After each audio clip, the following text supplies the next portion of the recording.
Austin, I don't even remember what you look like anymore. All I see is your name on my screen. What does he look like? Kind of handsome dude, wasn't he?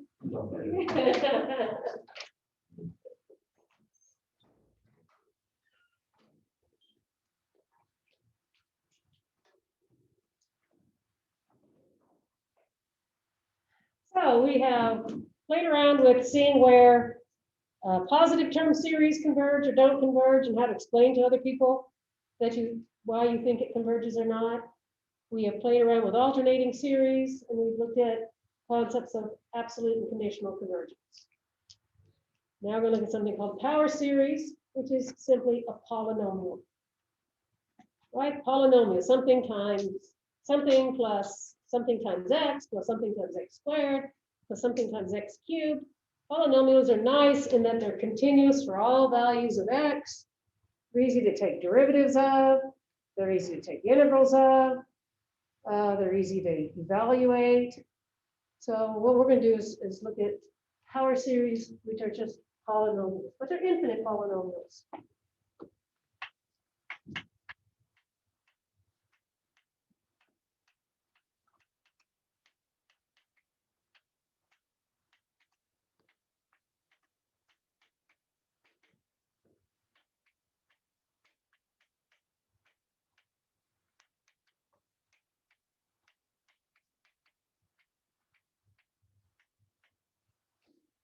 We'll have power series that are centered at the origin. So they'll just look like A0 plus A1 times x plus A2 times x squared, A3 times x cubed. And I'm using the subscripted a's to be real numbers. But those are the AKs in our formulas of power series. So I can take this and I can write it as the sum from, say, k is equal to 0 to infinity of the AK times x to the k.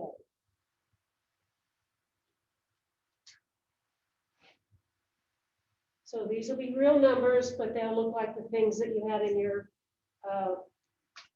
series from previous sections. If I take this polynomial and shift it left or right, I can do that just by adding or subtracting a number to x. So if I take it from centered at the origin and move it to where it's centered and x is equal to c, then all I do is write x minus c for every x. So this is a polynomial centered at x is 0.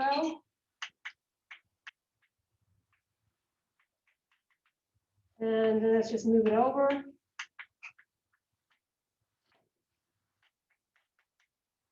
So it would look like A0 plus A1 times x minus c plus A2 times x minus c squared, and so on.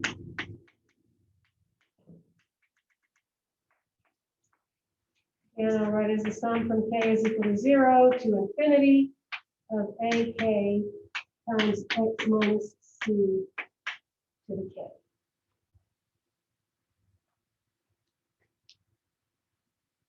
These polynomials are going to be used to represent things or represent the behaviors of things, which will be transcendental functions. There are going to be expressions that coincide with certain functions over an interval of convergence. The interval of convergence describes the values of x that can be used here for which these things converge to the graph of some particular function y is f of x. The interval of convergence could possibly be an interval. It could be an open interval. It could be a closed interval. It could be half open. It could be the whole number line, so from infinity to minus infinity. Or in the most extreme case, it would just be a single point. And that would be the point that makes the power series just a bunch of zeros. So these will converge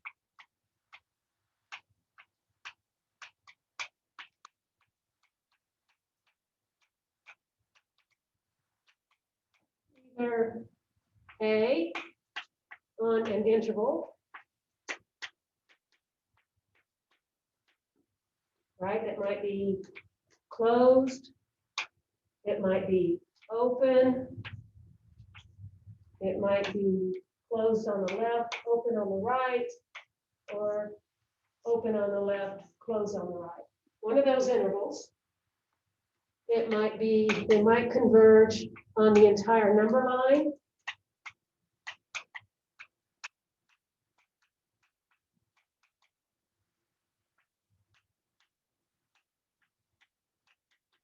So that's for all values of x.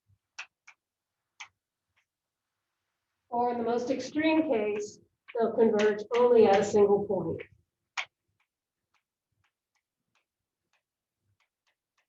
In this case, it would be x is 0. In this case, it would be x is c.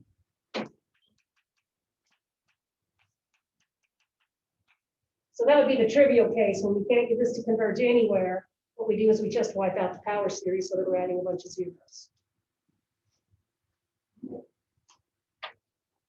We find the interval of convergence by using our generalized ratio test or our general root test.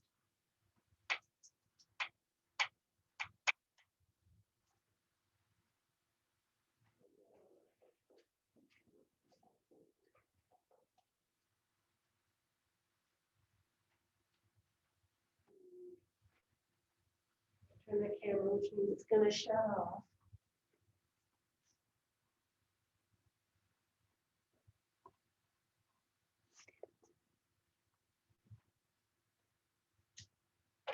We will find the interval of convergence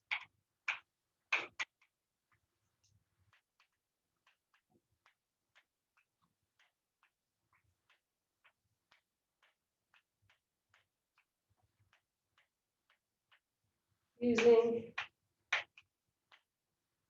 the general ratio test, the one with the absolute value signs,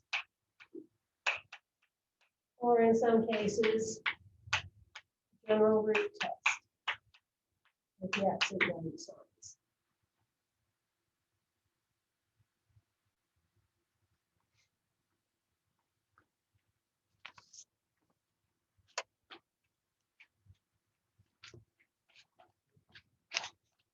And so if you remember, we're looking at something here that looks like we're solving this for x. The limit as k goes to infinity of the ak plus 1, and then you'll have your expression with x involved here as well, over ak. And to make that converge, that has to be smaller than 1.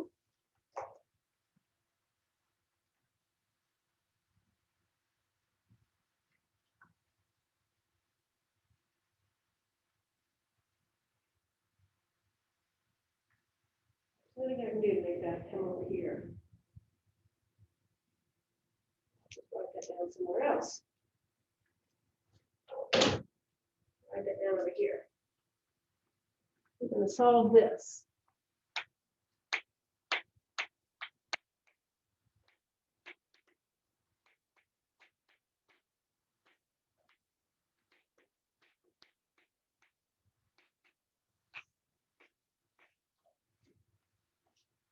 But this will have some variables in it, so we're going to get an inequality, an absolute value inequality.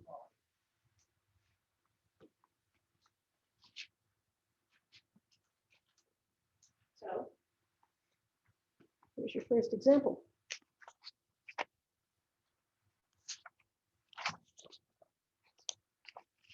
These intervals have some sort of length. So if we're centered at 0, and suppose we go from minus, we're using a's there, so we'll go from minus b to b. So to be centered about either 0 or centered about x is equal to c. The distance from the center to the endpoint is called the radius of convergence.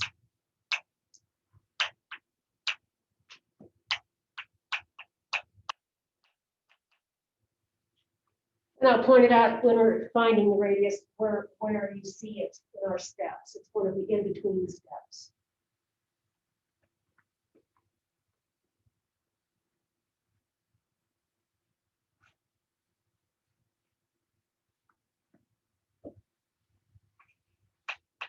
So our instructions here will be find the radius of convergence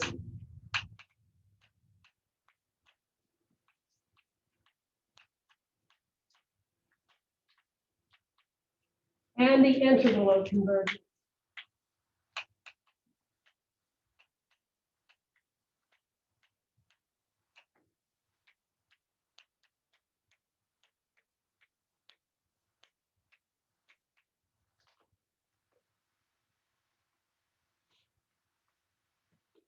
So my first example is kind of easy. We're going to take the sum from k is equal to 1 to infinity of 1 over k x to the k. Let's start this one at k is 1 because I have a 1 over k. So it looks like the polynomial 1 times x plus 1/2 times x squared plus 1/3 times x cubed plus 1/4 times x to the 4th, blah, blah, blah, blah, blah. All right, so we're looking for the values of x that will make this thing converge. What x's am I allowed to stick in here? For example, if x is 1, it clearly doesn't converge, right? I just have the series 1 over k, which is the harmonic series. So that's not going to converge. So let's see what numbers have to be in there. So we start with this. We work a limit as k goes to infinity. Now we're going to increase each k by 1. So I'm going to have x to the k plus 1 divided by k plus 1. Then I divide that by the series as I see it. So dividing is going to flip that over and put this k here and this x to k here. We want it to converge, so we're looking where it's smaller than 1.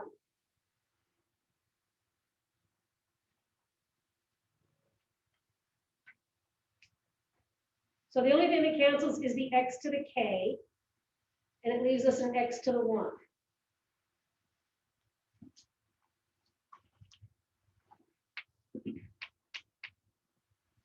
That x has nothing to do with the limit. So I'm going to pull it out as absolute value of x. Then everything else is going to be k over k plus 1. Now I'm going to take the limit of that and find where this is smaller than 1.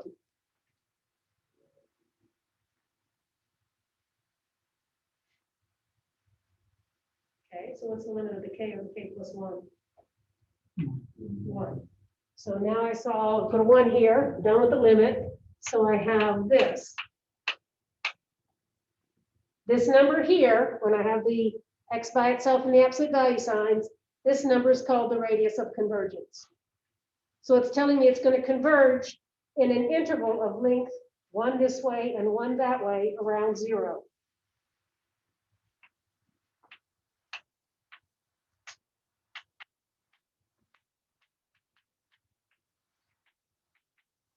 Okay, so here's x is 0, then I go 1 unit that way and 1 unit that way, from -1 to 1 is my possible interval of convergence. But I got to figure out which of these 4 choices I have. So far, it looks like this. But I'm going to check to see what happens at each endpoint. I already did what happened at x is 1, but I'm going to do it again on the board. And you can kind of eyeball it and see what's going to happen when x is -1. So once you find this initial interval of convergence, to see if it's closed, open, or half open, we check the endpoints.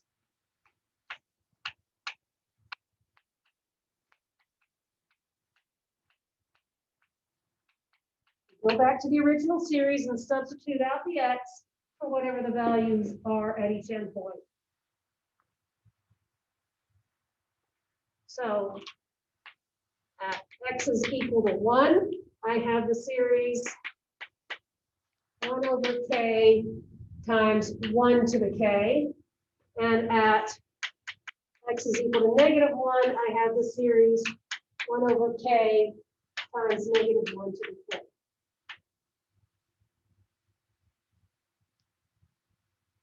But if you were to write this out, it's just going to have a bunch of ones here. So this is just the series 1 over k, which is divergent P series.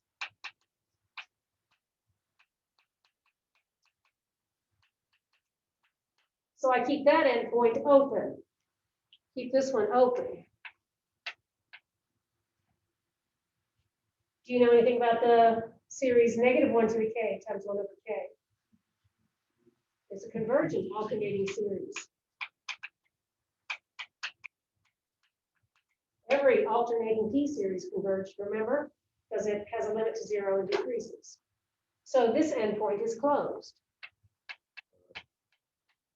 Does it matter if it's absolute or conditional? It does not, because we're talking about now just, this gives us the absolute. And now we're checking the endpoints. Okay. So at the endpoints, if they're negative, will be conditional. And so our interval of convergence is a half open interval. We said we're going to close it on the left side and keep it open on the right side. Any number you use makes a convergent series. So if we let x be a variable in there, then we have a power series.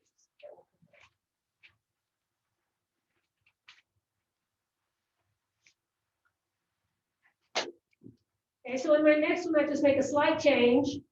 We'll start at k is 0 and put 1 over k factorial times x to the k. So start it at 0, make that k factorial as our second example.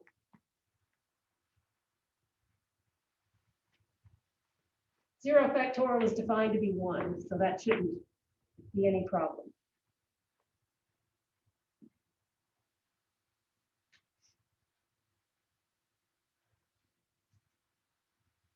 So set up the ratio test. Take the k plus first term divided by the kth term, stick it in absolute value bars, take the limit, and find what makes that smaller than 1.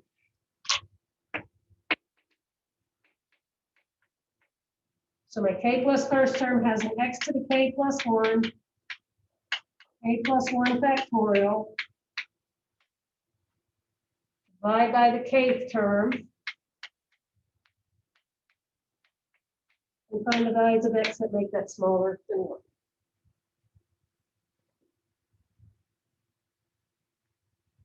So we get a couple of things canceled this time. As before, the x to the k's will cancel. That should always happen. That leaves me an x in absolute value bars, so I'll get by itself.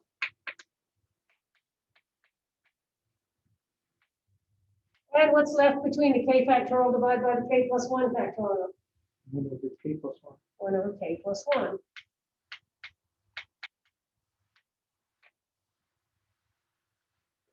Now you're taking the limit. What's the limit as k goes to infinity of that 1 over k plus 1?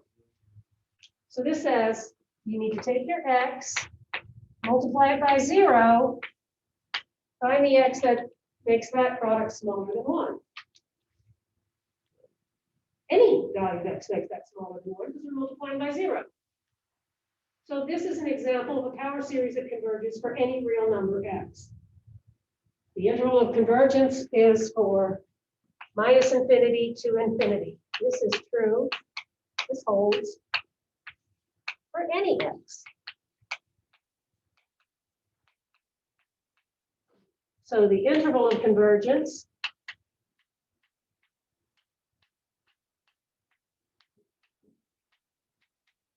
is from minus infinity to infinity, and the radius of convergence is infinite as well. Converges for any real number.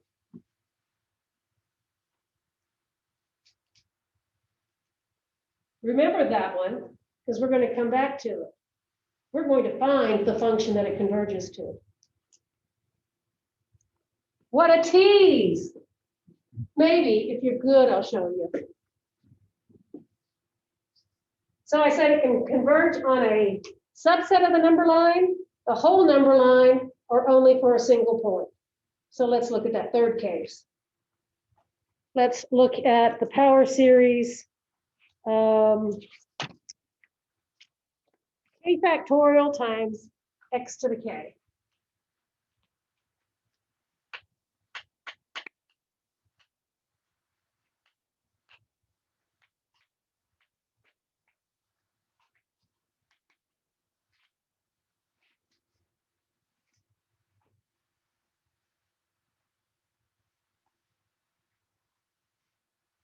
Start the same way we set up our ratio test. Limit is k goes to infinity of the k plus 1 terms divided by the k terms. Set that smaller than 1.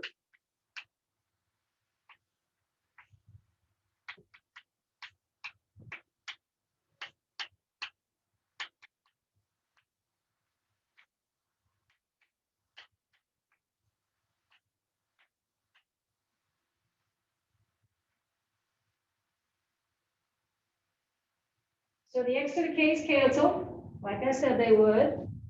We have a factorization between the k factorial and the k plus 1, but this time it leaves the k plus 1 upstairs.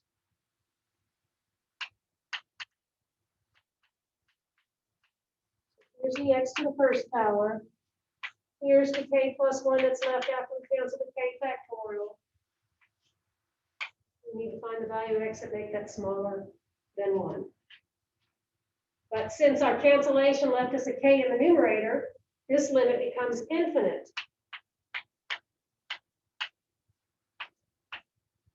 So the only way to make that product smaller than 1 is if we didn't even have a power series to begin with. If x up here is 0. So this converges only for x is 0. Okay, so there's the 3 cases. Part of the number line, the whole number line, or just the trivial case that wipes out the power series.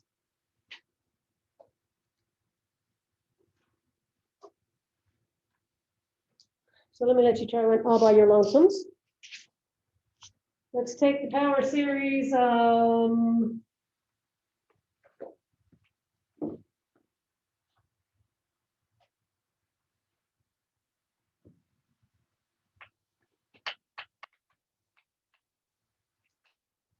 again if k is 0 to infinity. Let's center this one at x is -1, so we've got x plus 1 to the k up here, divided by 5 to the k down here.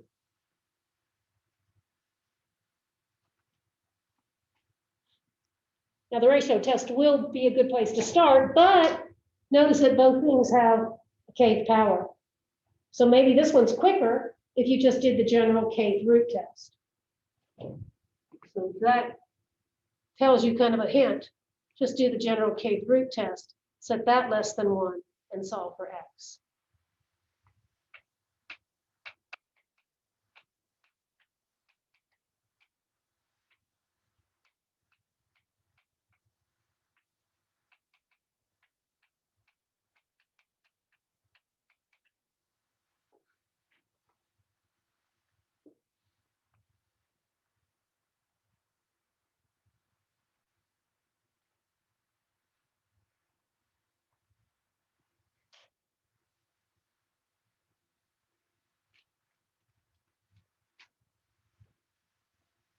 General kth root test says, take the limit, k goes to infinity, of the kth root of the kth term.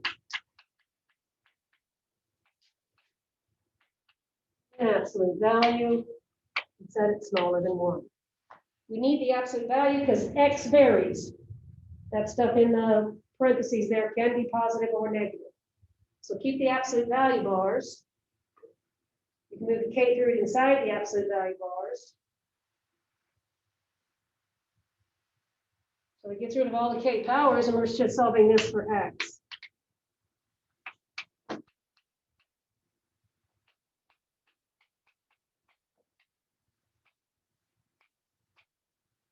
Right? There's not a k in there, so the limit doesn't do a darn thing.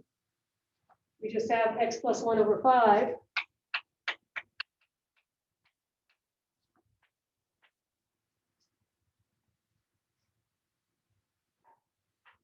Solving this for x, so let's move the 5 over. So we'll have the absolute value of x is smaller than 5. The absolute value of x plus 1 is smaller than 5.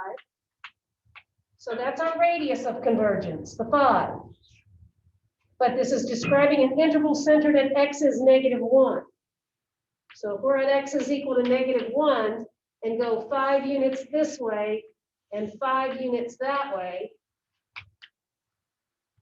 then over here, that bound is at 4, and this is at -6. Or you can just do this in brute force, say that this means x plus 1 is between 5 and -5. That's the same as that picture. So that x is between -6 and 4.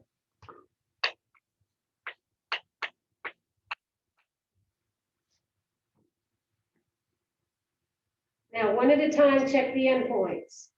Go back up here and take a look at what the series looks like when x is -6. And then take a look at what the series looks like when x is 4. And decide whether we keep those endpoints or ditch them.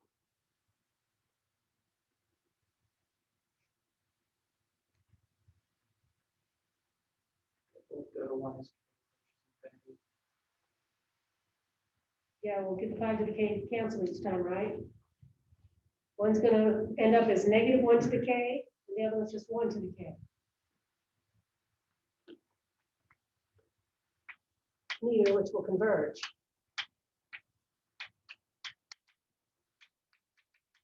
And I put a -1 in there for, oops, sorry, -6 in there for x. I have -6 plus 1 to the k over 5 to the k as our series. So that's -5 to the k over 5 to the k.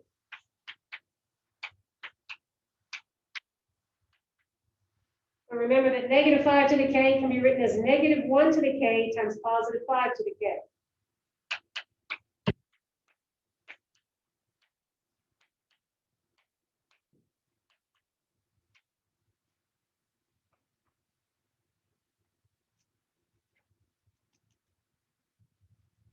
And the 5 to the k's will cancel and give you this series. That's an oscillating series, -1 plus 1 minus 1 plus 1 minus 1 plus 1.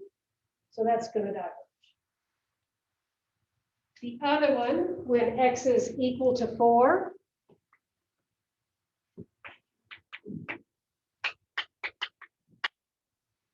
gives you the sum of 4 plus 1 to the k over 5 to the k. So the 5 to the k's cancel again, but it just leaves you a 1. So here you're adding a bunch of 1s together, and that's going to diverge.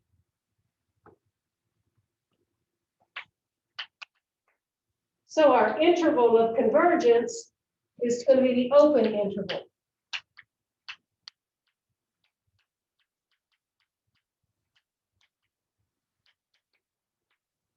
From -6 to 4.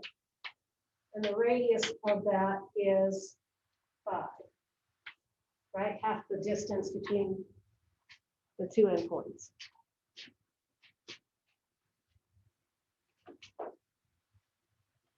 What's the next lesson? You know, you want one right now?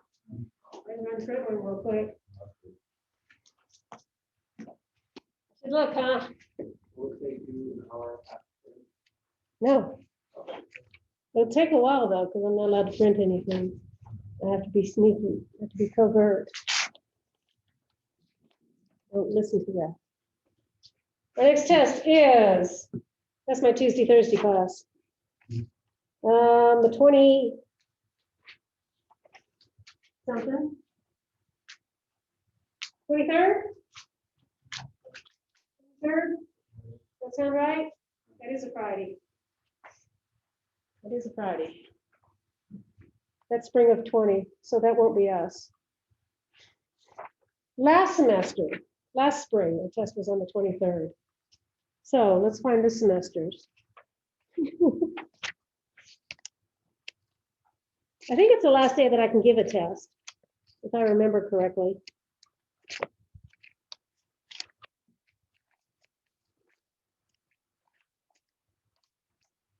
Well, I don't know, because I don't have this semester's thingy on me. I do, it's in here somewhere. I'm thinking it's the 26th. What's today, 13th? We got time then, don't we? We got time. Did you guys decide you just want this test over chapter 8?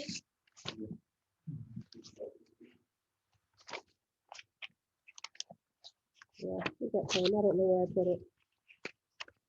Upstairs in my office. Yeah, I will put the test over chapter 8. And then there's 4 sections of chapter 9 that you'll have on your final with your comprehensive stuff. So those of you who are doing engineering and physics, what we see in chapter 9 is we start by looking at some graphs in 3 dimensions. How a circle in 2 dimensions becomes a cylinder in 3. How a line in 2 dimensions becomes a plane in 3 dimensions. Get the equation of a sphere.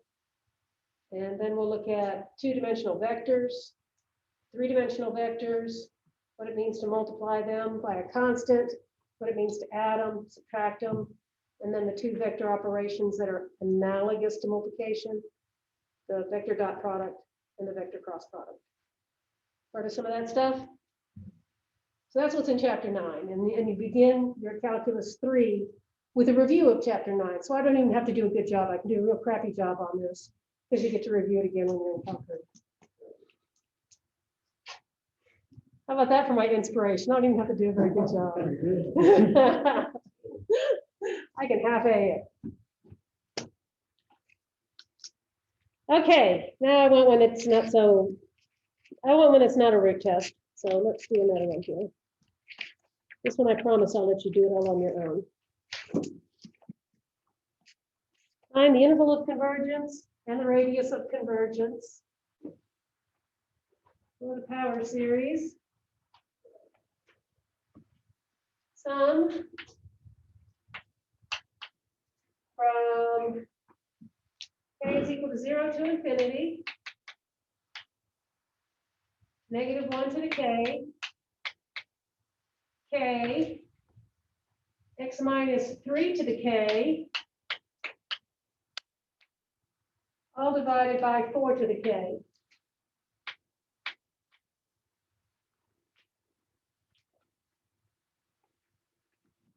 Up your ratio test.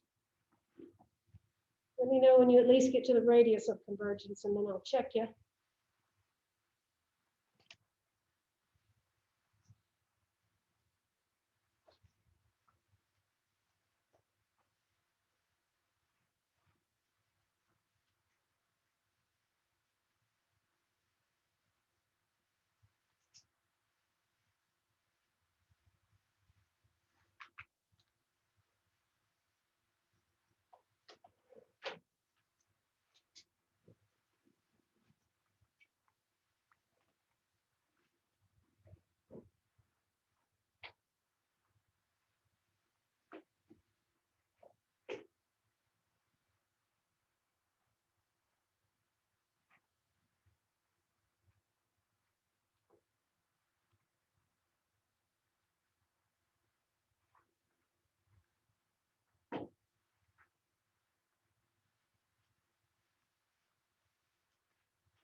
What did you get as your radius of convergence? That's correct.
So we got 1/4 is the radius of convergence? Four? Okay, so let me see if I can get there with you. Look at the limit. As k goes to infinity, the absolute value, -1 to the k plus 1, k plus 1, x minus 3 to the k plus 1, all over 4 to the k plus 1, times 4 to the k, -1 to the k, x minus 3 to the k, smaller than 1. So, cancel, -1 to the k. That leaves me a -1, but I don't care about it because it's an absolute value. Let's get rid of it altogether. X to the -3 to the k, or the 4 to the k's. So we take our x minus 3 out in its own absolute value bars.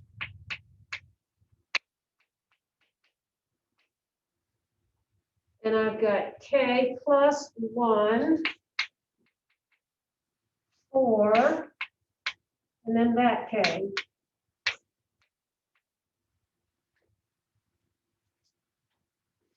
The stuff that has the k has as its limit, I need to work hard to compile it, has a 1/4.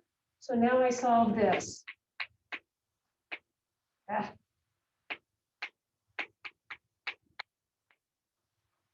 Then I'll multiply both sides by 4.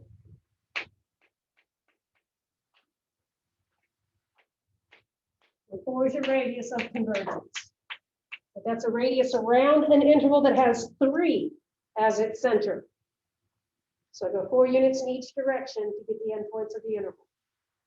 Or I can say x minus 3 is smaller than 4, but bigger than -4. That means I'm going 4 units to the right, 4 units to the left. Now add 3 to everything.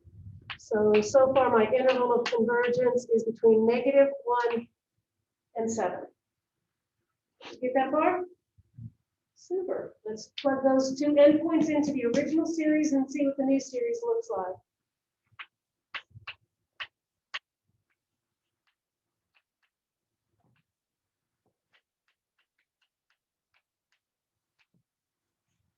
So I already have a -1 to the k. Then I have a k. Then I have -1 minus 3 all to the k over 4 to the k. Put a -1 right here.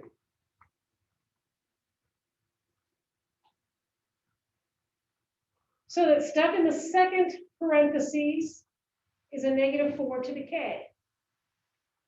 And we're going to write that as -1 to the k times 4 to the k.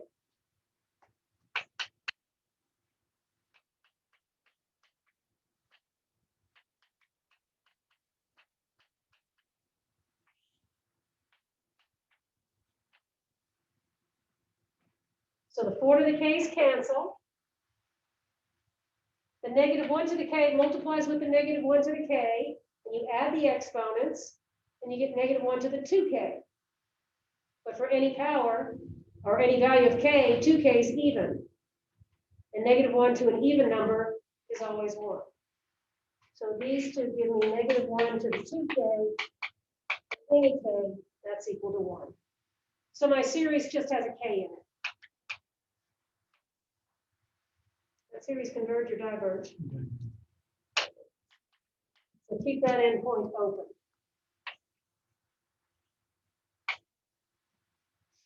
Now let's let x equal 7.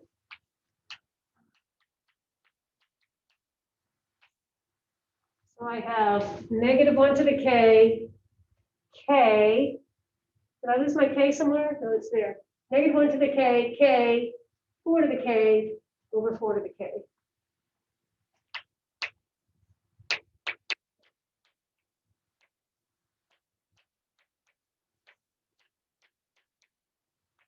So again, the 4 to the k's cancel.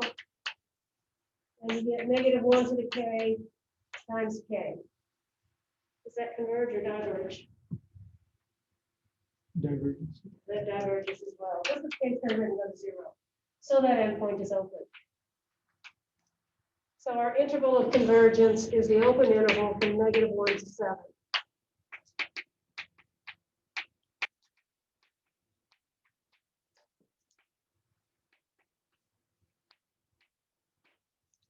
Okay.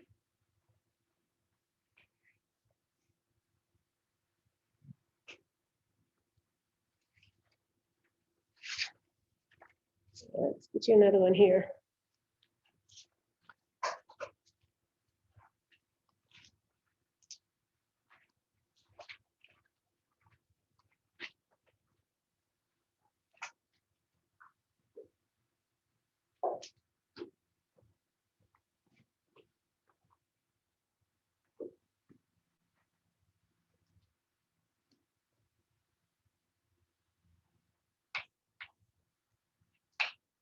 Let's go from k is equal to 1 to infinity. 5 divided by the square root of k, 3 to the k, x minus 7 to the k.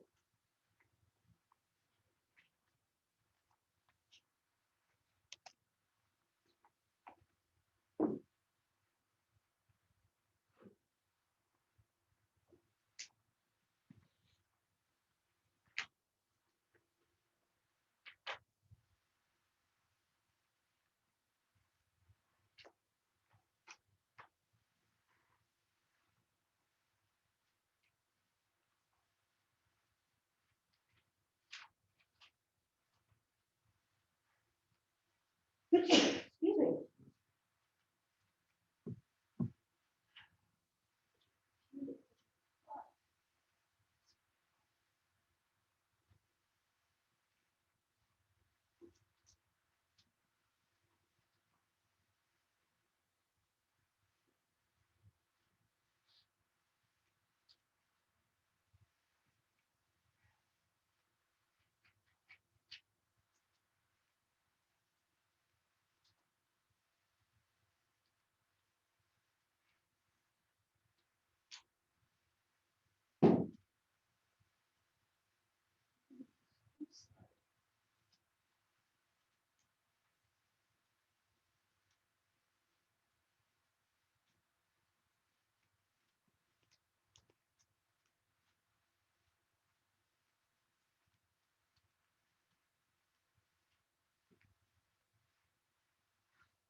Put that upright.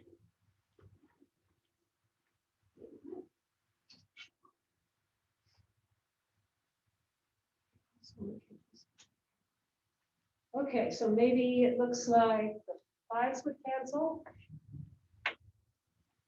X to the K's cancel.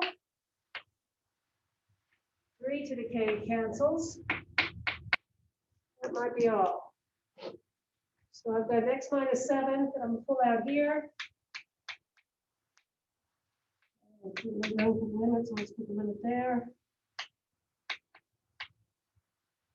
So I pulled that out, I got a square root of K up there. And I have 3 times that square root of K plus 1. What you got? So that limit in there is a third.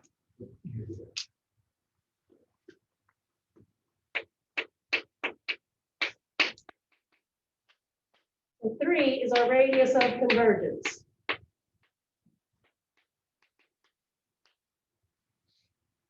And that puts X minus 7 between 3 and negative 3.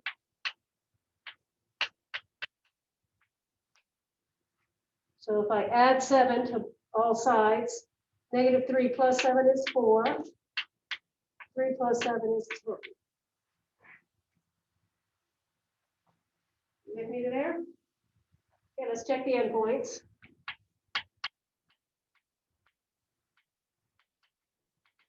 Let's let X equal 4. So we have 5 times negative 3 to the K.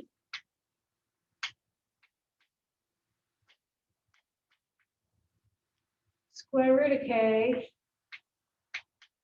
And 3 to the K. So again, negative 3 to the K is negative 1 to the K times 3 to the K. The 3 to the K's cancel. And we have the series that has a 5 times negative 1 to the K over square root of K. It converges because it's an alternating P series.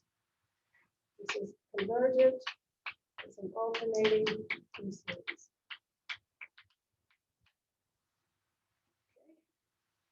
So we're going to include that endpoint.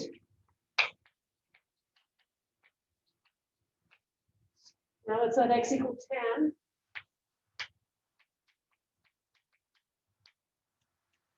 So my series looks like 5. 10 minus 7 will give me a 3 to the K.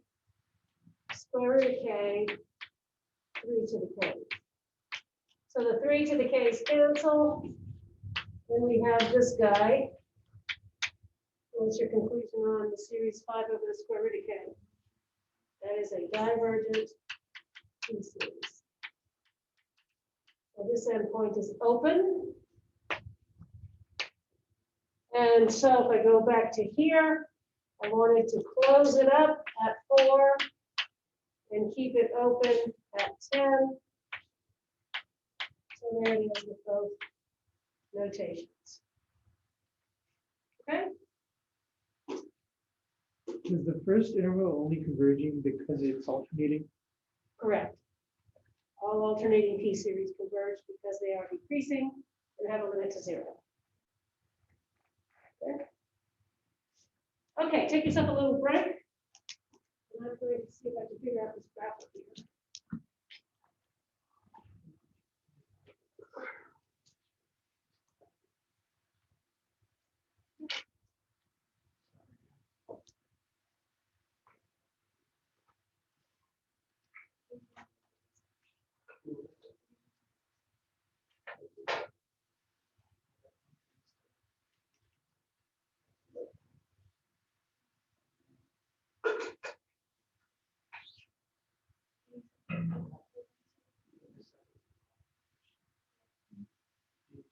Does you want a break right now?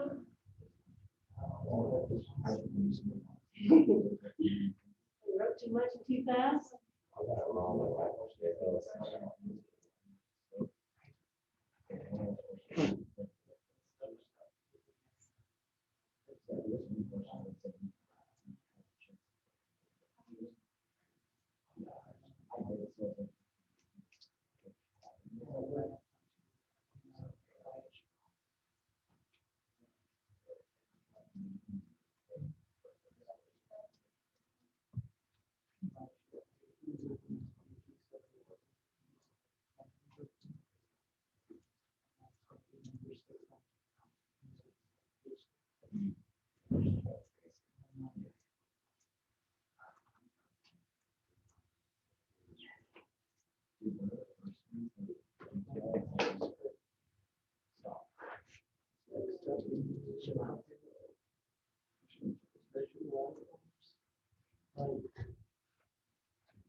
Oh, gotcha.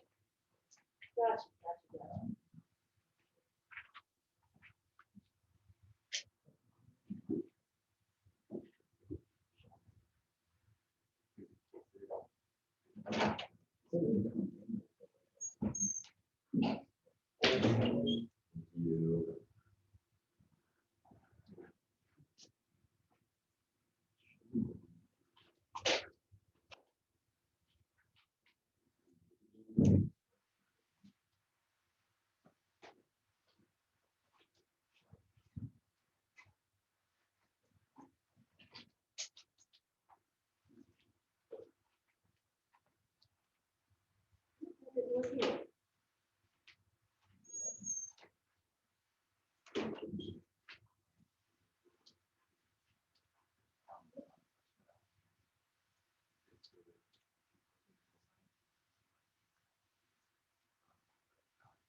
Forgot how to do this.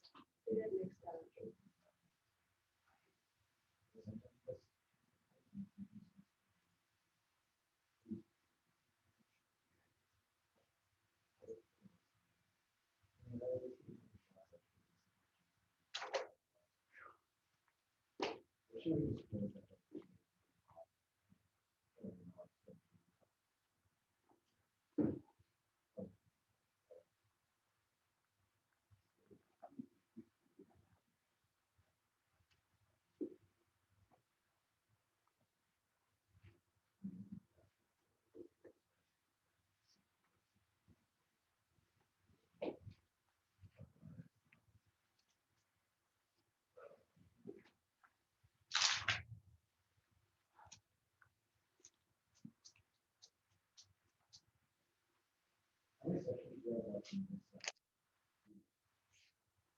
Like for today?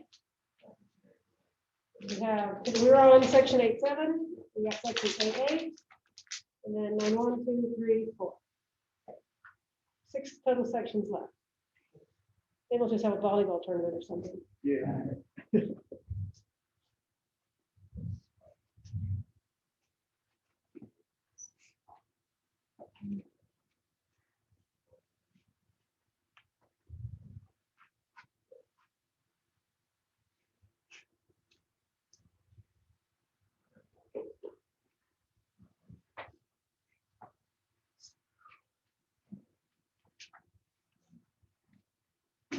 We'll put up some more web work for you.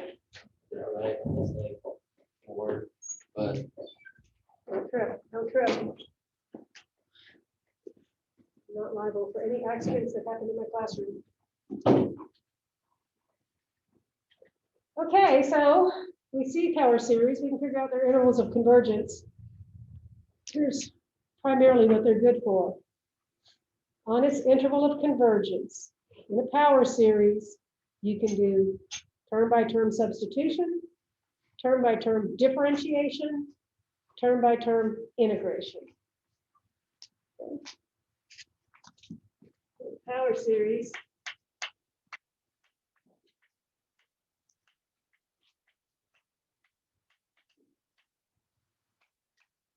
K is equal to 0 to infinity. 8k times x to the k can be thought of as a function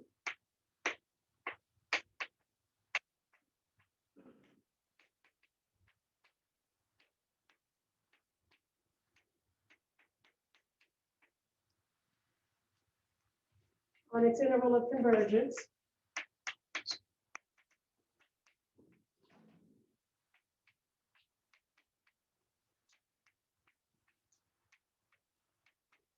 Say minus capital R. So it's some sort of function. And so if I want to find f of u of x, then term by term, I put u of x in for x.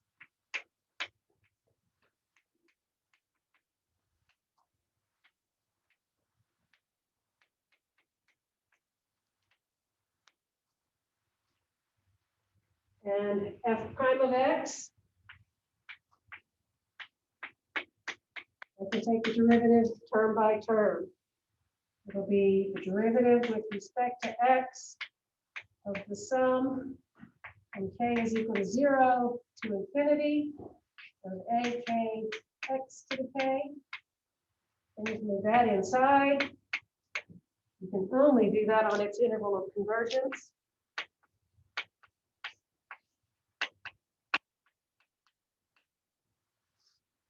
And that would look like the sum ak times k x to the k minus 1. Would have to jack this up from k is equal to 0 to k is equal to 1 so that I wouldn't have a negative exponent. And the integral of f of x dx is the integral, let's say from, oh, I'll just leave it like that. It's the integral of the sum of ak x to the k dx.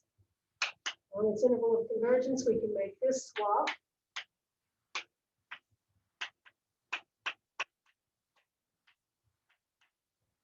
And then integrate term by term.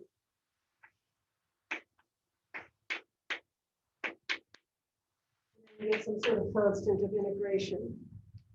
Oops, I got to divide by k plus 1. This keeps the k at 0. We can do term by term substitution. We can do term by term differentiation. And we can do term by term integration.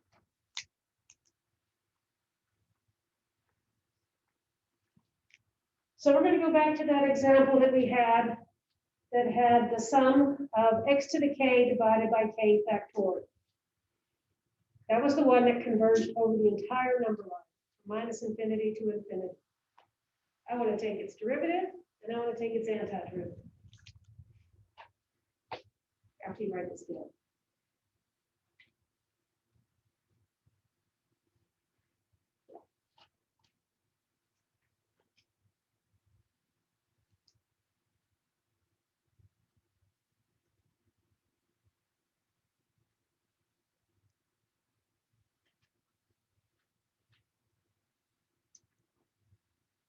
Get it? Got it?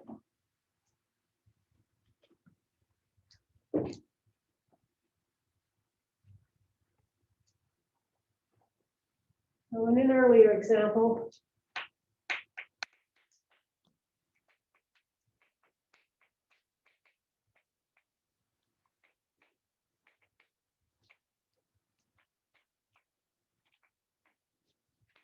we showed that that converged for all x.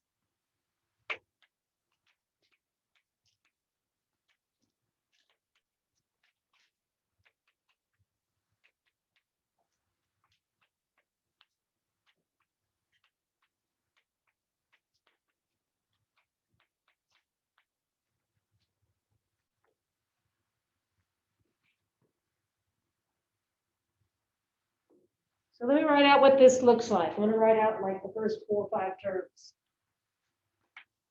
Starting with x is 0. So k is 0. So you can have x to the 0 over 0 factorial plus x to the 1 over 1 factorial. That's x squared over 2 factorial.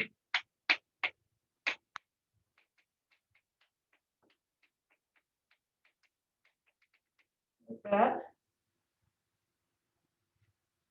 X to the 0 is 1, and 0 factorial is 1. So this number up front here is just a 1.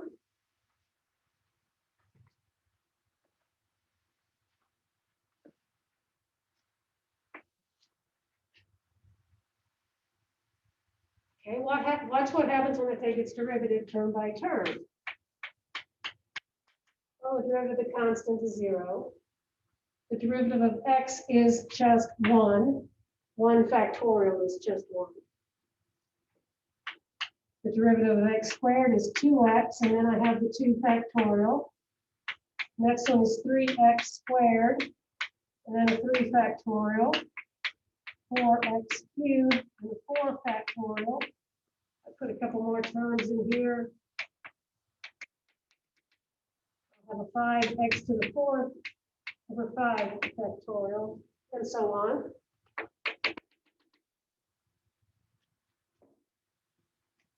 But 2 factorial means 2 times 1 factorial. And 3 factorial means 3 times 2 factorial, and so on.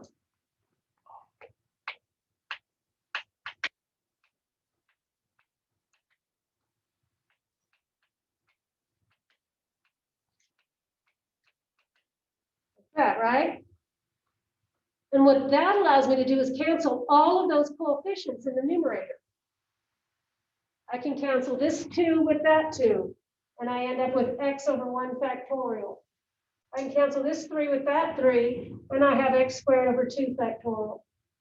Cancel this 4 with that 4 and get x cubed over 3 factorial, and here I have x to the 4th over 4 factorial.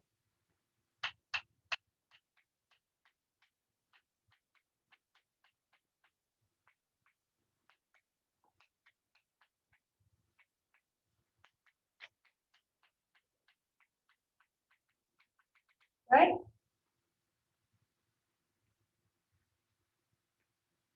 Let's integrate term by term.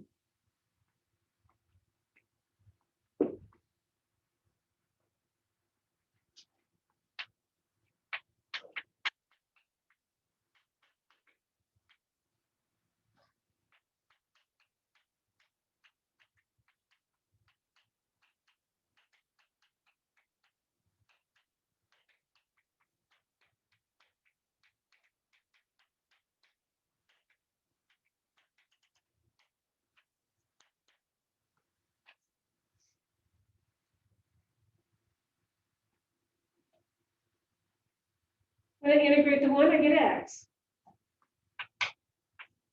When I integrate the x, I get x squared over 2. And then here's that 1 factorial that was there before. When I integrate x cubed, I get x squared, I get x cubed over 3. And then it's multiplied by 2 factorial. Next one, I integrate x cubed and get x to the 4th over 4 times the current 3 factorial that's there. Here I'm integrating to get x to the 5th over 5.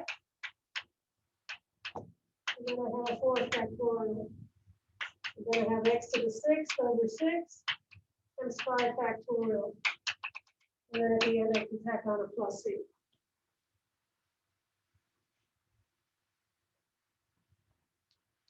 Well, what do I get when I multiply 6 times 5 factorial? And there's 5 factorial. And there's a 4 factorial. We'll move the constant to the front.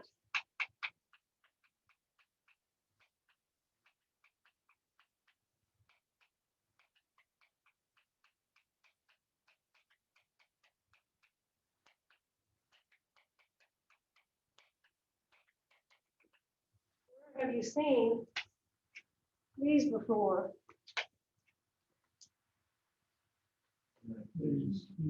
I took the derivative of this and I got it. I took the integral of this and I got it. C is 1. Can you tell me a function whose derivative and whose antiderivative is itself? E to the x. Is there another one in the world who has its derivative as itself and whose antiderivative is itself? What about any other planets you know? That's the only function whose derivative is itself and whose antiderivative is itself. This is exactly equal to e to x over the whole number line.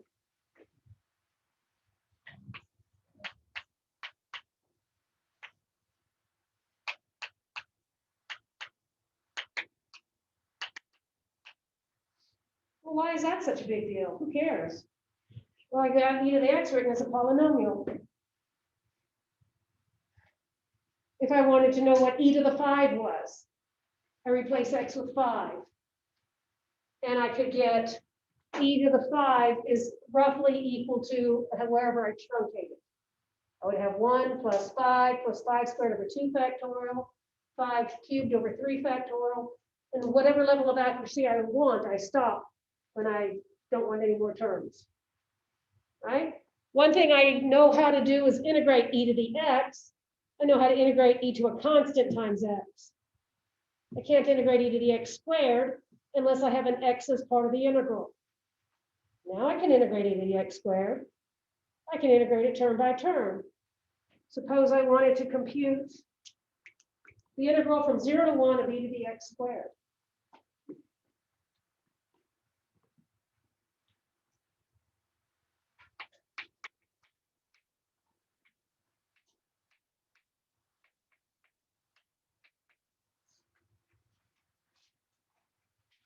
Well, I make a term by term substitution and say that I am going to integrate from 0 to 1 the power series for e to the x squared. If that's the power series for e to the x, I just replace this x by x squared.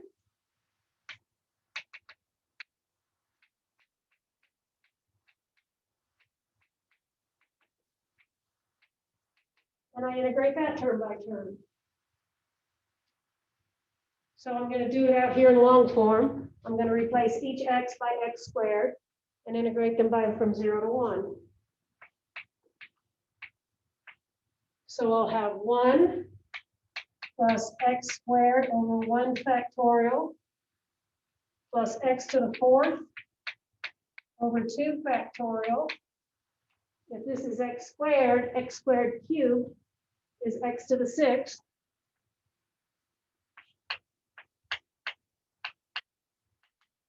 Plus x to the 8th over 4 factorial.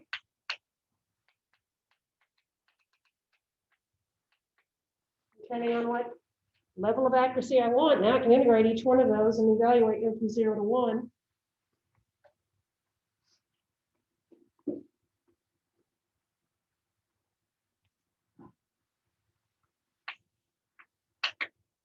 So then first one, the second one gives me an x cubed over 3 times 1 factorial. The next one gives me an x to the 5th over 5 times 2 factorial. Next one gives me x to the 7th over 7 times 3 factorial, 7 factorial, 7. The next one gives me x to the 9th over 9 times 4 factorial. At 0, those are all 0. So it's just 1 plus the 3rd plus 1. Let's see, that's 2 times 5 is 10. 1, 3 factorial is 6. 6 times 7 is 42. 4 factorial is, so 6 times 4 is 24. 24 times 9. Uh-oh, here's that mental math. 24 times 9, take 9 quarters. You got 9 quarters, you got $2.25, right? No? So 9 quarters is $2.25, so now take, what was I? 4 times 9 is, I forgot what I was doing. That's 24. So I did 9 times 25. We got 225, and now take a 9 away. 225 minus 9 gives me 216.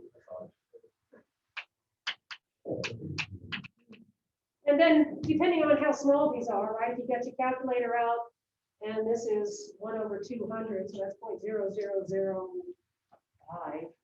If you only want 3 places of decimal accuracy, I could stop there and say that that's the definite integral of e to the x squared to whatever level of accuracy I want. So you said accuracy, so if we really want to be like, oh, hey, e to the one. That's not very accurate, is it? Exactly. And that's not e to the 1. E to the 1, right? E to the x plus 1 plus x over 1 factorial plus x squared 2 factorial. So if you want crappy accuracy, you stop right here. But if you want whatever accuracy you want, you keep going, right?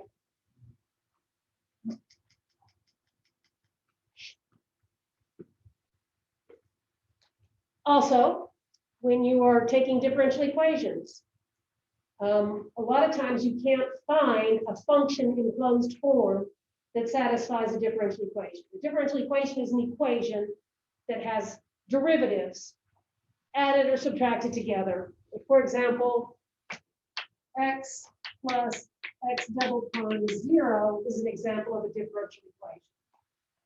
Can you think of a function that when you add the function with its second derivative, you get 0? Maybe, maybe not. I can't think of one right off the top of my head. Sine? No. Sine, first derivative of sine is cosine derivative. Yeah, sine of x will do it. So there's an example of a function that satisfies it. But now if I did something like this, now I just threw it all off. So I might not be able to find a function in closed form that does it. And what I do is I find a power series solution.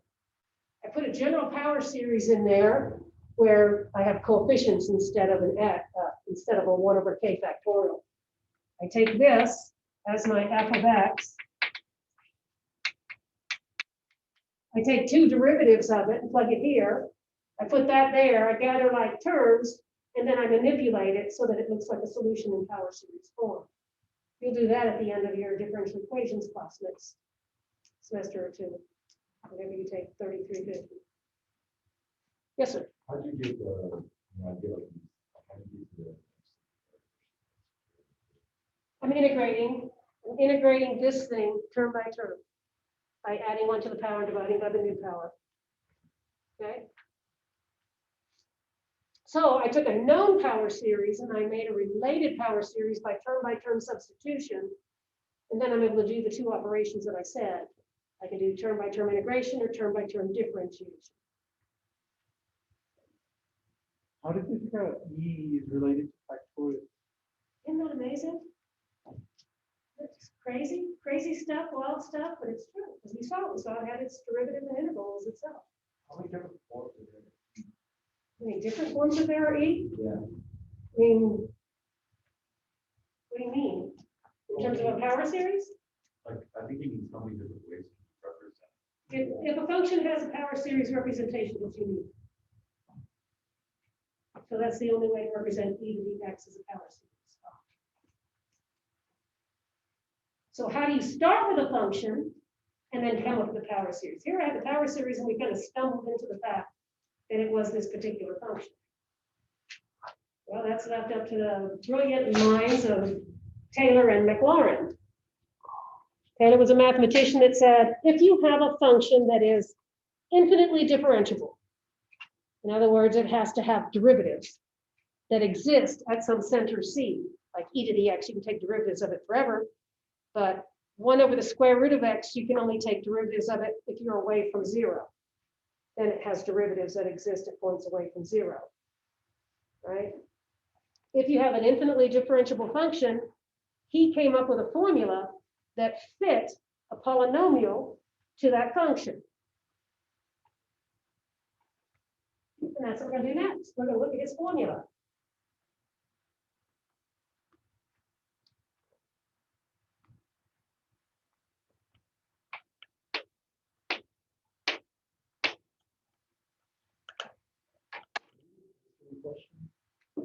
How much time does it take for a new formula to be made? Well, what did I have? So Taylor made Taylor polynomial sequence, right? whoever made the differential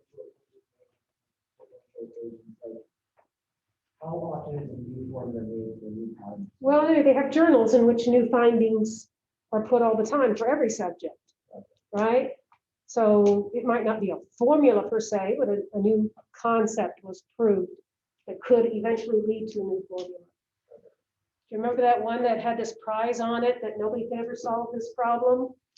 And it was a problem for hundreds of years, and they knew it was true, but nobody actually proved it. And then some person proved it. And it's just, math is constantly evolving. Right? You have all this stuff now about big data. Well, that's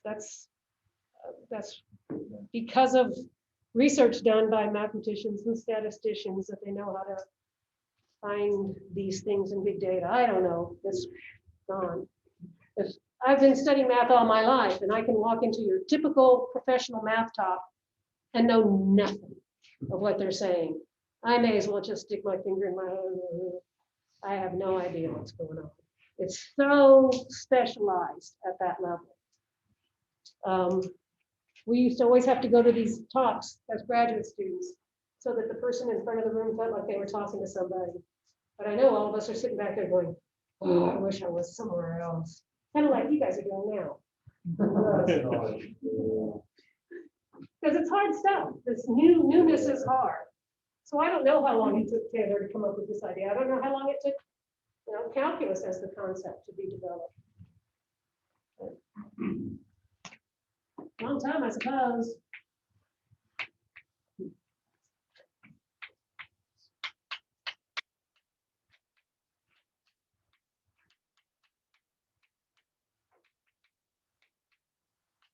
And I'm telling you, this McLaurin guy is pretty slimy.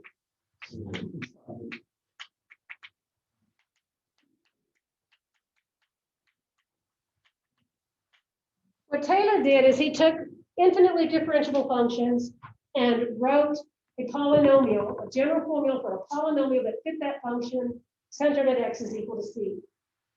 You know what McLaurin did? He said, well, what if c is 0? And then he put his name on it. Dang. So I call 7. If c is 7, that's a Schovanec polynomial. Which one you want? Okay, so here's what we have. We have some sort of transcendental function. It doesn't have to be transcendental, but it's not a polynomial.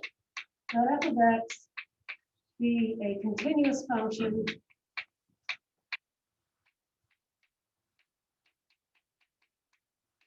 that is differentiable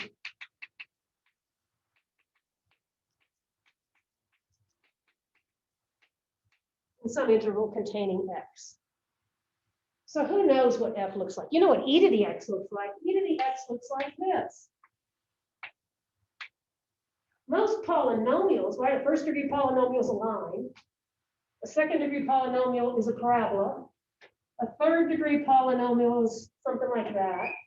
A lot of fourth degree polynomials look like a W or an M, and so on. Taylor fit a polynomial to fit this exactly over the whole number line, and he started by saying, my polynomial has to have the same y-intercept. So if I'm centering this at x is equal to 0, then it has to contain the same f of 0. It has to have the same slope at that point. So f prime at 0 has to be the same. It has to have the same concavity at that point. So f double prime at 0 has to be the same. And then it has to have the same rate of change in the concavity. So f triple prime at 0 has to be the same, and so on at that particular point. And the more terms you add, the smoother your graph fits to the curve over its interval of convergence. And that's what it looks like. Then a Taylor polynomial, or the Taylor polynomial,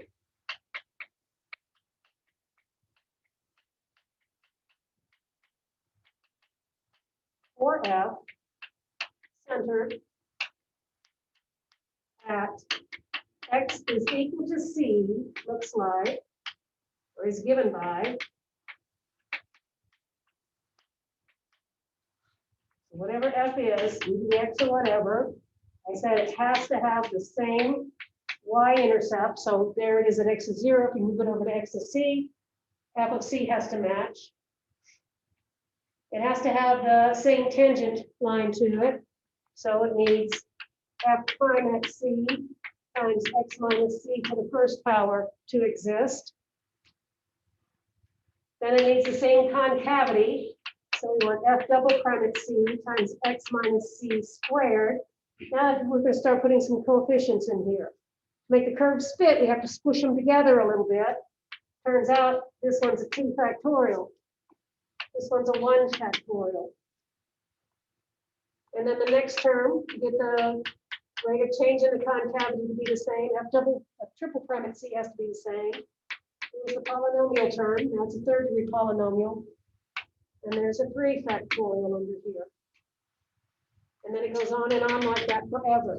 So that the general formula, written in summation form, looks like the kth derivative of f at c, where the 0 ordered derivative will just be the function itself, times x minus c to the k power divided by k factorial. Again, 0 factorial is 1. So it's an easy formula to remember, but it wasn't put together because it was easy. It was put together because it made the curves fit. Then, like I said, Maclaurin said, well, if c is equal to 0, we have the Maclaurin polynomial.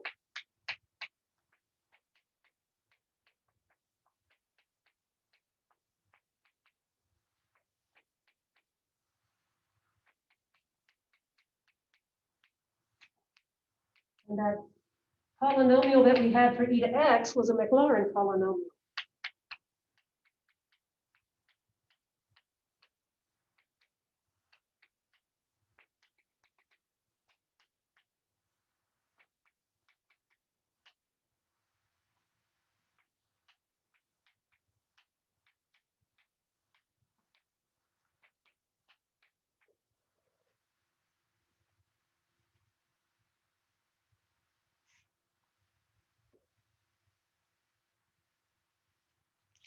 And so what I wanted to show you is that if you write this polynomial and sketch the graph of f with a computer grapher, and then sketch the graph of a series with a computer grapher, they agree over their interval of convergence.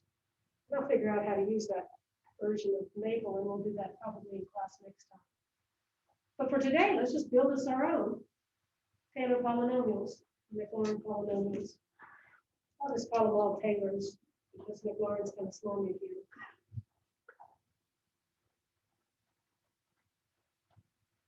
So if you do this for e to the x, all of these derivatives are e to the x's.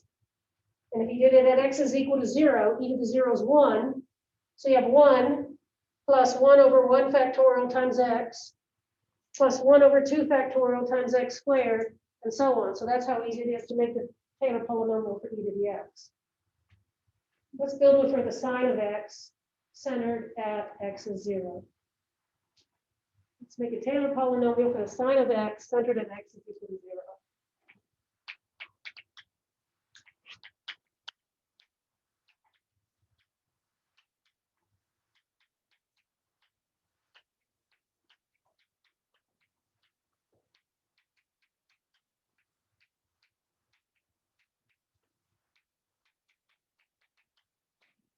So technically, I'm using this formula right down here.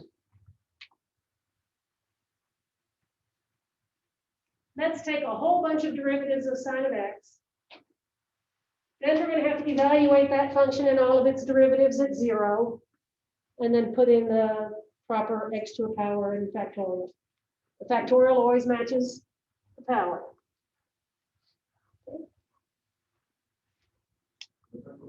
Sine of x. So I want you to take like for f of x is equal to sine of x. Where did I write that? Did I not write it somewhere? I didn't write it. Okay, here, we'll write it right here. Find the Taylor polynomial for f of x is the sine of x centered at say series 0.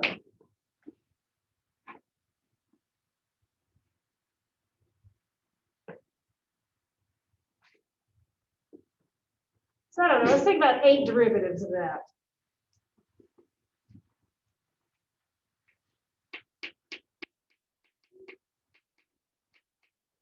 F prime of x is the cosine of x. F double prime is minus the sine of x. F triple prime, let's see, is negative cosine of x. And the fourth derivative brings us back to sine of x. So I'm not going to take any more because then they start repeating themselves. Now we need to evaluate all of those at x is 0. F of 0 is the sine of 0. Sine of 0 is 0. F prime at 0 is the cosine of 0. F double prime at 0 brings us back to a sine of 0. F triple prime at 0 is a negative 1.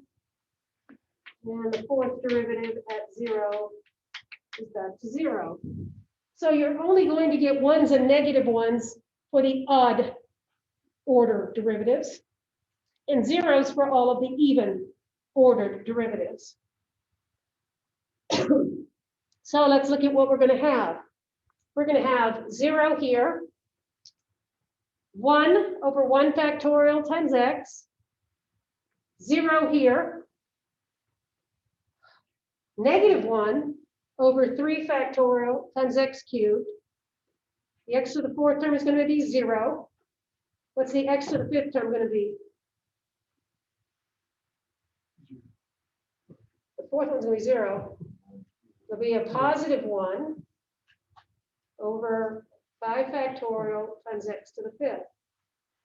So I'm going to put it here. I'm going to rewrite that. F of x is f of 0 plus f prime is 0 over 1 factorial x plus f double prime at 0 over 2 factorial x squared.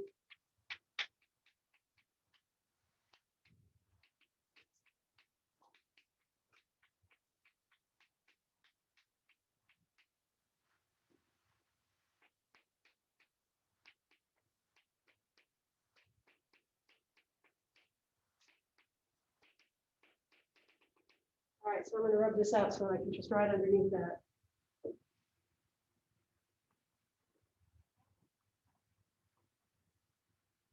Okay, so we'll have that the sine of x, this one was 0, this one was 1, this one was 0,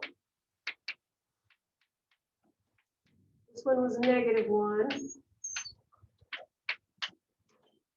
All the even derivatives are 0.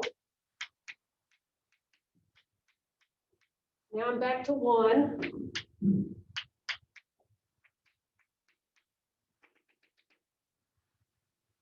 Now let me write out all the zeros.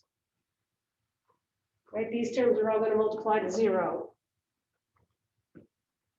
So in its simplified form, sine of x looks like x minus,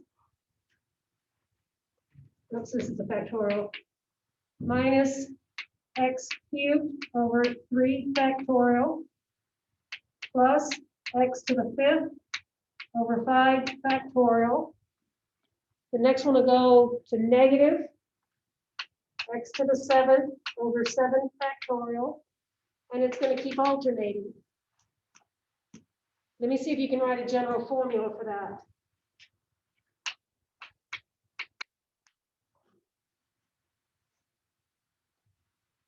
I want my factorials to match my powers.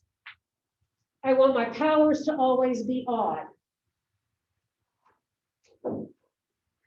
So I can't just have a k power, because that's going to start my counter whatever, and it's going to go even and odd. So how am I going to generate an expression on k so that it's always odd. 2k minus 1 will work for me. 2k is always even, so 2k minus 1 is odd. So now let's adjust k so that my first term is x to the first. Should I start k at 0? Should I start k at 1? What number goes here so it starts with at x to the first? K is 1. Okay, then I need a factorial under there. Does that look like it does it? No. What am I missing? The negative. The alternating part, right? So I got to put an alternating part in here. So I'm going to put a -1. If it's to the k, then my first term is negative. I want my first term positive. So let's make it k plus 1.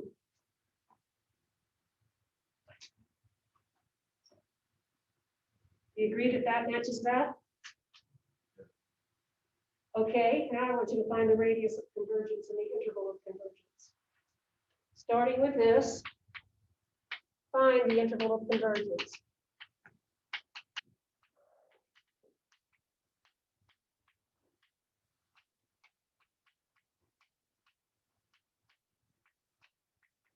Have you always heard that cosine was an even function and sine was an odd function?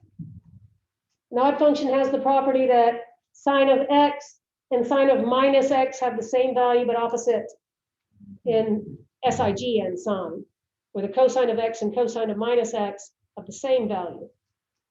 See why it's an odd function? It's got odd powers on its polynomial. We're going to do the cosine and it's going to be an even function. Okay, we're going to do the generalized ratio test, and we're going to find the interval of convergence.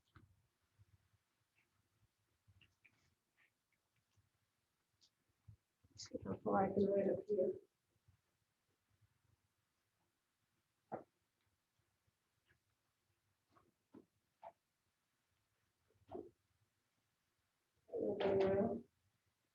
We can do the limit. K goes to infinity. All right, we're going to increase each of these by k plus 1. Would it bug you if I just left off the alternating part? Because you know it's always going to cancel and have an -1 in absolute value bars. So let's just blow that part out. Let's replace k with k plus 1 here. So you'll have x to the 2 times k plus 1 minus 1. All of that's in the exponent. Divided by 2 times k plus 1, then minus 1, all of that is factorial. Then 2k minus 1 factorial, x to the 2k minus 1. We want to know where that's smaller than 1.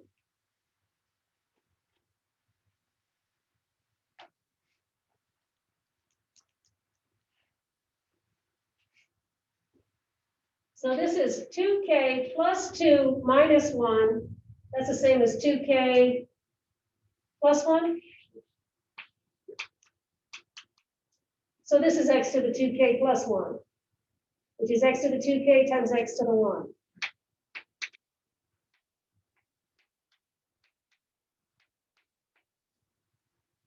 This is 2k minus 1 factorial.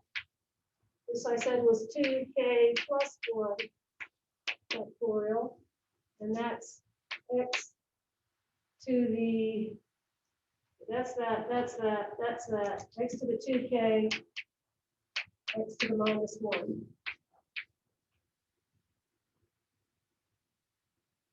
Did I do that right? And the only thing that cancels is the x to the 2k's, leaving me with an x to the 1 on top, x to the minus 1 on the bottom.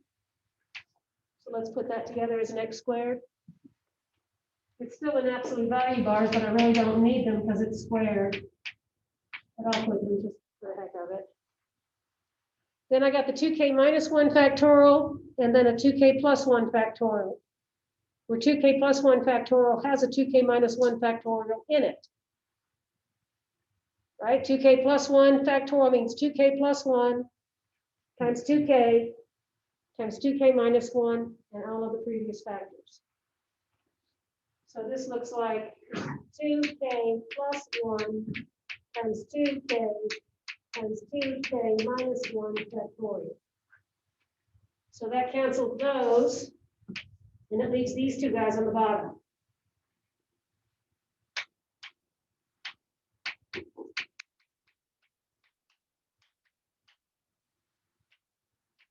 Right? What's that limit? You, So I need to solve for x squared. Well, x squared times 0 is smaller than 1. Any x will work. This has the radius and interval of convergence to be infinite. So not only is this the power series for sine of x, it fits over the whole number line. There's a polynomial that fits every single point, bouncing back between 1 and minus 1 of the sine of x curve. And that's it. If you were to get on A4 Mathematica and plot this, you'll see the sine curve. Or if you enter in this, in Maple, and hit enter, this is what comes out, sine of x. So, and so suppose you had to approximate the sine of one radian. Well, you don't really have a calculator that does anything much more than add, subtract, multiply, divide. You can approximate the sine of 1 by putting a 1 in here. Not terribly close to 0, so it might not be terribly accurate until you get way out here. But if you want to find the sine of 1/10, you should get greater accuracy sooner. Okay, now I can do the same thing to get the power series for the cosine of x at x is 0. I can take a lot of derivatives and feed in 0 for each derivative. Or I can use the fact that on its interval of convergence, you can differentiate a power series term by term. So let me show you the power series for the cosine of x just by taking the derivative of those terms there.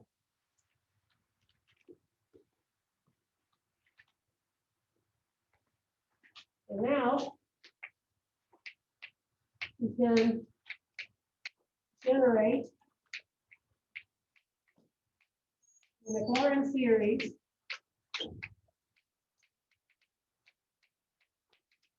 for cosine of x by term differentiation.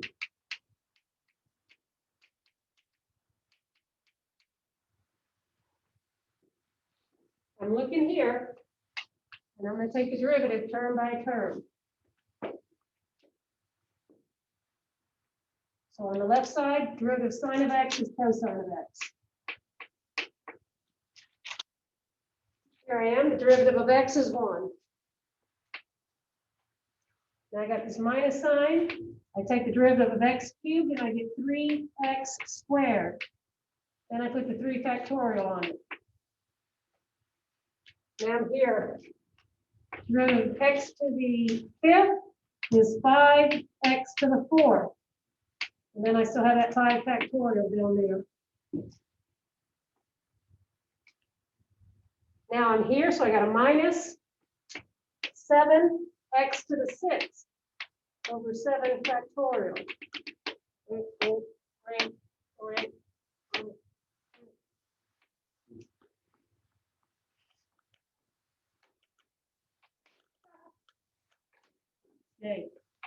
Okay, do that way.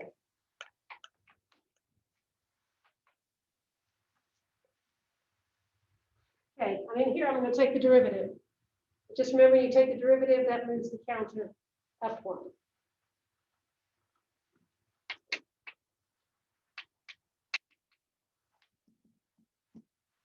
All right, I'm only taking the derivative on the x. This is still going to be here. -1 to the k plus 1. I'm still going to have a 2k minus 1 factorial. Now I bring the power down, I raise this to 1 power less.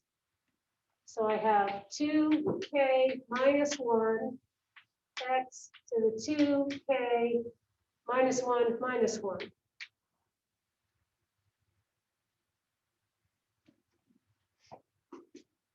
And then we'll simplify over here, and then we're going to go in here and simplify. Because what do you get when you cancel 3 with 3 factorial? 4 factor. So the cosine of x, it's like 1 minus x squared over 2 factorial plus x to the 4th over 4 factorial minus x to the 6th over 6 factorial. Now let's go inside that summation. And I'm going to write it like this. I'm going to go from k is equal to 0 to infinity. I need my alternating signs, but my first one's positive. I'm going to leave that alone. I want my first coefficient to be a positive 1. And so that I need to make this thing here. Maybe I'm not going to worry about that. Let's not worry about that. Let's see, that's going to go to add 2, so it's going to be 2k plus 1. I want that to be a positive 1 when k is 0. And then I want this to be even.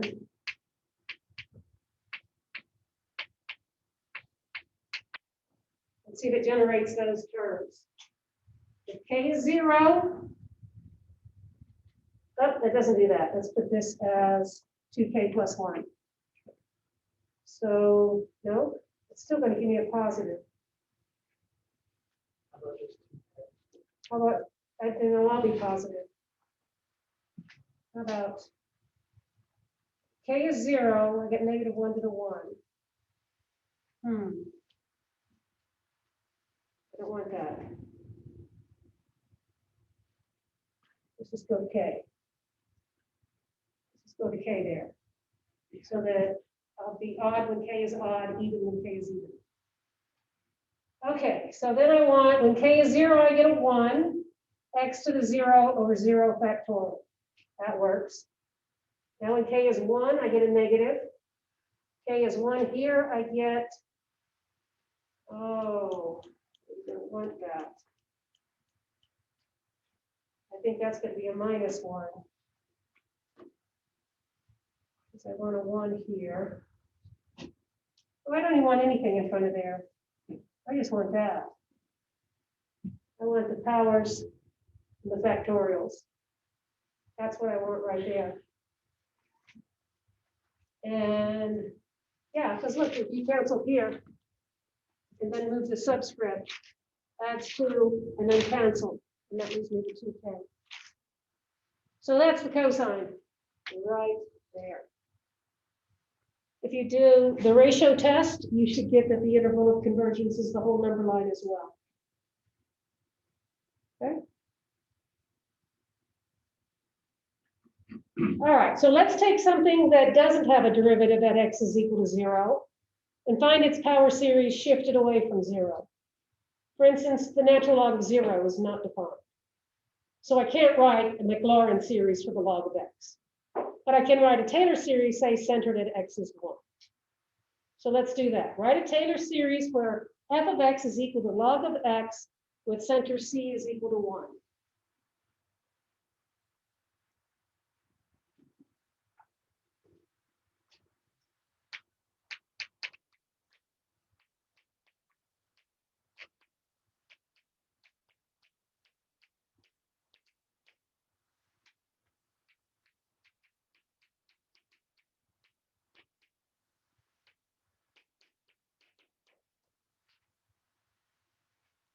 Let me put the formula up here, and we'll do all the derivatives. Taylor series said f of x is equal to f of c plus f prime of c. Why did I come down? I didn't touch you. Please stay. Stay. Plus f, you little monkey.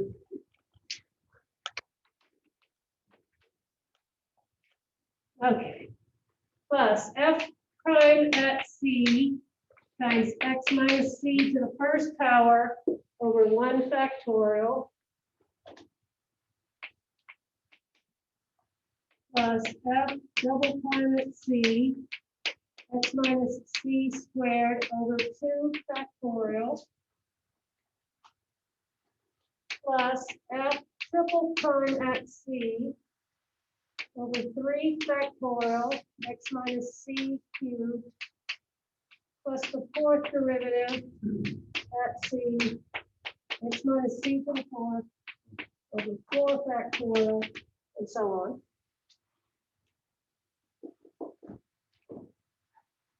So let's take 4 derivatives of the log of x and then write everything in under there for c is equal to 1. So let me move around because we have to find the natural log of 1. F prime of x is 1 over x. F double prime of x is a negative 1 over x squared. Who's got the third derivative? 2 over x cubed. What about the fourth derivative? negative c. I got room for one more derivative. Let's put the fifth derivative here. 24 x to the Yep. Now we have to evaluate all of those at x is 1. So f of 1 is the natural log of 1. 0. F prime of 1 is going to be 1. F double prime of 1 is going to be negative 1. F triple prime at 1 is going to be 2. Fourth derivative at 1 is going to be negative 6. And the fifth derivative at 1 is going to be 24.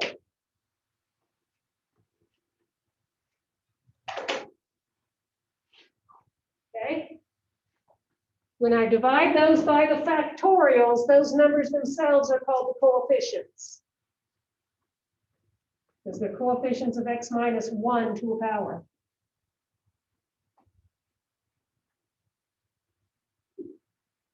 So, the natural log of x is equal to 0 plus 1 over 1 factorial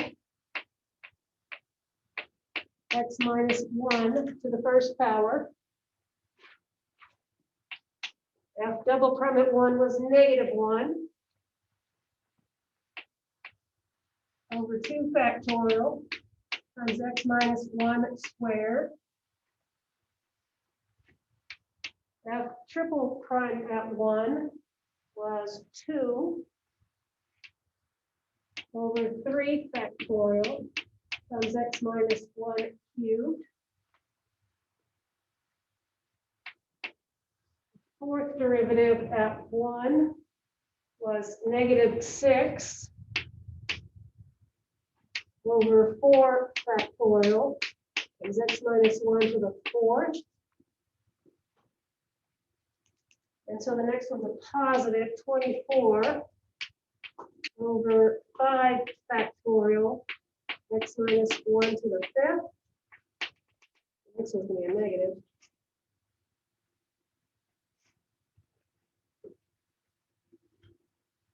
So the question is, does this simplify nicely? How does the 2 and the 3 factorial cancel? 3. Just gives you 3, right? 4 factorial is 4 times 3 times 2 times 1. Here's the 6, so it just cancels and leaves me a 4. 5 factorial is 5 times 4 times 3 times 2 times 1. There's the 24. So it simplifies as 1 times x minus 1 over 1 minus 1/2, because 2 factorial is a half, times x minus 1 squared What I say, this cancels and leaves me 1/3. X minus 1 cubed. That cancels and leaves me what? 1/4 times x minus 1 to the 4th. And then the next one is plus 1/5. X minus 1 to the 5th.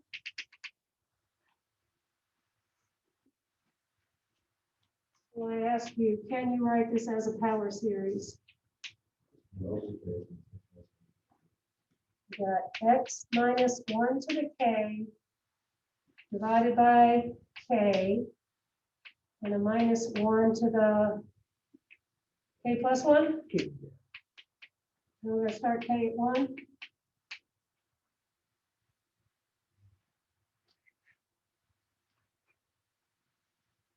So remind me next time that we find the interval of convergence of this, and it's not going to contain 0. Because remember, the logarithm is not defined at 0, so its power series is not going to be defined at 0. It's going to be an open interval around 0.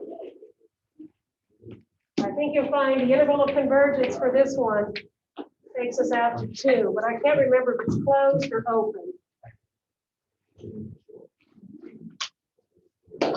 Okay, so I'll give you some more board to cover all that stuff.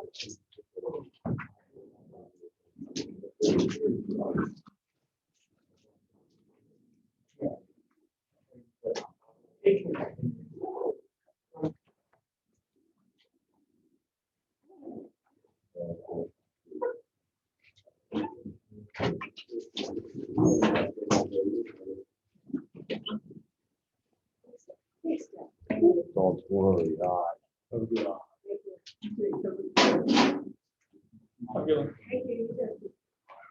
Thanks, that's fine. Well,